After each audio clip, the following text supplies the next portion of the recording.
Hi, this is Sukanya sharing audio clip number 2 in this series of lesser known spiritual stories.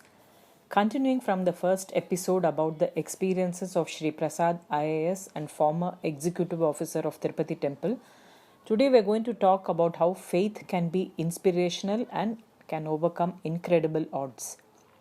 This story and many others can be found in Sri Prasad's book When I Saw Tirupati Balaji. We hear stories of faith, but here is an extraordinary one on a different level altogether.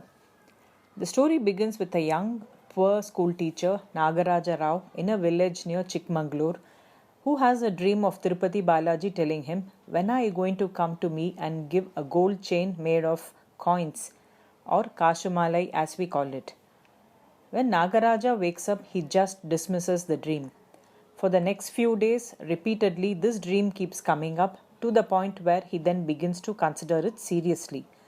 But a chain made of gold coins was so out of bounds for that poor family that he didn't even know initially what he should do. Theirs was a large extended family, with him being the sole breadwinner. But eventually, the family concluded that they were called to make this contribution to Tirupati Balaji, whom they revered. And so this devout family collectively decided to sacrifice one meal a day till they could collect enough funds to make that chain. And for nearly 16 years, they struggled unitedly till they could collect that money. Perhaps as a token of divine appreciation, the family's financial status slowly improved over the years.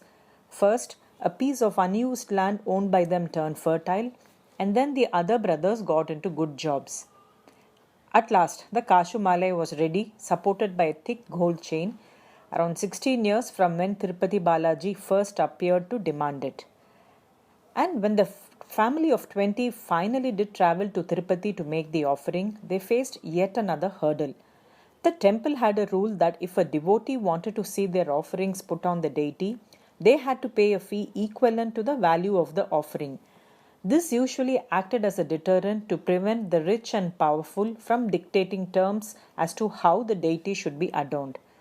Obviously, this family was in no position to play by the rule. Yet, they were insistent to get it done without paying that additional fee. And that's when Sri Prasad came into the picture. He was called by his temple officers to resolve this issue, as the family was arguing with the administrators who were not knowing what to do.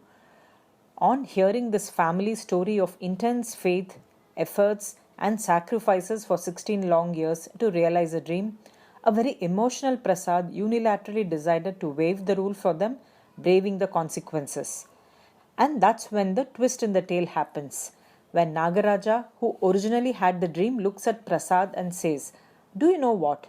In the last dream that came after the necklace was made, Tirupati Balaji appeared and said that I would encounter an obstacle and a man would help me, and he showed me your face.